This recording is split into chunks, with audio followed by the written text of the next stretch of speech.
Malipayong adlaw igpapahulay ug maayong udto mga kaigsuonan.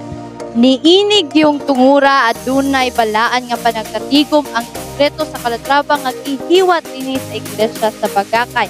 Ug mga kaigsuonan, usa kini ka pinasahi nga adlaw igpapahulay kay ang iglesia sa Bagakay nagaselebrar sa ilang ika-50 sa tuig nga anibersaryo. Kabalo ba mo nga ang Bagakay Church nagsugod ni atong tuig 1974 hangtod karon 2024. Kini nga selebrasyon gitambungan ug gisuportaan sa tanang kaigsuonan niini nga distrito sa Calatrava, mga kaigsuonan nga nagagikan sa Iglesia sa Cruz, sa Kabungahan, Iglesia sa Malanog, Minsaka, sa tanan nga mga kaiglesahan sa lipat-on sa Calatrava Central Church. Ug aduna pagitiay nga mitambong ang atong mga bagong nabautismuhan nga nagagikan sa iglesia sa San Isidro, Makasilaw, Antubayan ug mga tanan nga mga bisita nga wala nato dahuma nga mianhi ug mituyog sa kasadya ug kalipay niini nga selebrasyon. Atong makita ang mga nawong sa atong mga kaigsuonan nga sila nangalipay gayud kay nagkakita-kita na pud sila niini nga fellowship ug sila nga pusok sa panalangin ug sa mensahe nga ilang nadawat karon nga adlaw nga ipapahulay. O karon ika-50 na anibersaryo sa kini nga iglesia sa Bagakay, atong paminawan ang usa ka pagsaysay sa usa sa mga pioneers niini nga iglesia. Atong pamatian ang usa ka testimonya nga igahatag sa tuwa sa atong usa ka igsuon nga si Sister Terefosa Luwagi. Karon aniya na ako, musaysay ako sa amuang kagi sa pagdawat namo ini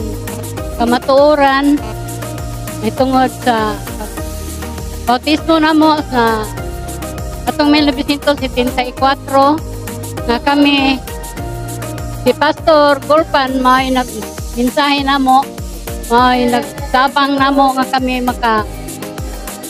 dala kami mensahe ining dapita o sa among pag-alagad hantod karon malipayon kami bisan pa sa amuang kakabos, bisan pa sa mga pagtulay kami magapadayon kami sa pagsunod sa pag-alagad bisan pa kani adto ang akong maginikanan sila ra diri ning dapita walay lain si Brother Boki may nag-atag og mensahe kanamo og nabatuhan mi dito sa Pinistasan kauban sa kumukigsoon karon kaluoy sa Ginoo kami nagapadayon sa pag-alagad sulod niining 50 ka tuig nga kami malipayon gihapon bisan pa sa among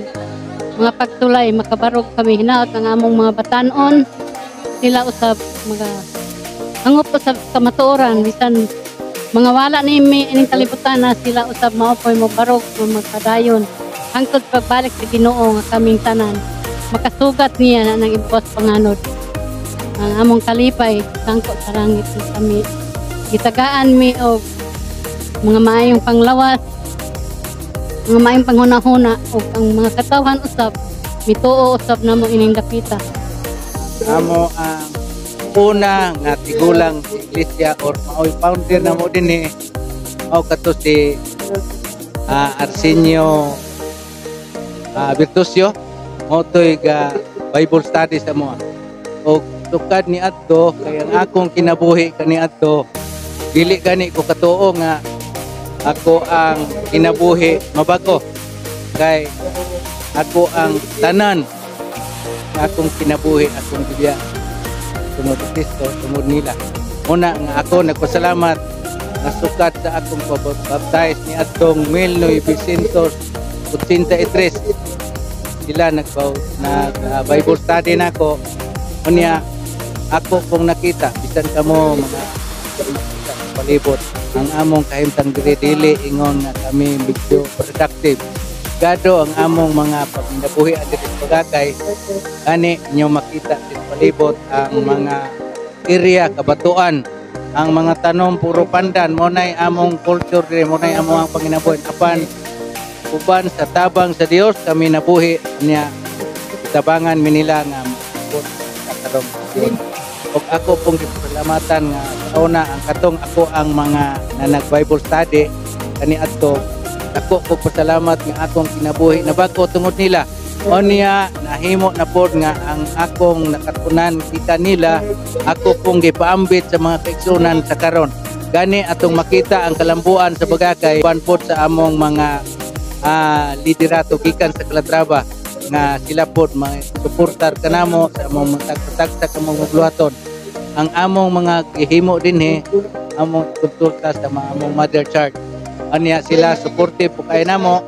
tungod kay ang among gihimo alang man sa kalambuan sa tibok distrito. Atong pasalamatan na ang atong buhay nga Diyos sa iyang pagpanalangin ug sa pagpapakamaayo sa atong matag usa. Atong pong ipasalamatan ang tibok membro ni ining distrito sa Calatrava nga gidumalahan sa atong pinalangga nga Pastor Adjo Tanusay kauban iyang nga pamilya. Ang labi na ang mga membro ni ining iglesia sa Bagakay sa ilang paghatag ug sa ilang pagpatigayon ng ining nga selebrasyon. Gikan diri sa iglesia sa Bagakay dinhi sa distrito sa Calatrava, kini si Kadasig Shendy Rabago reporting.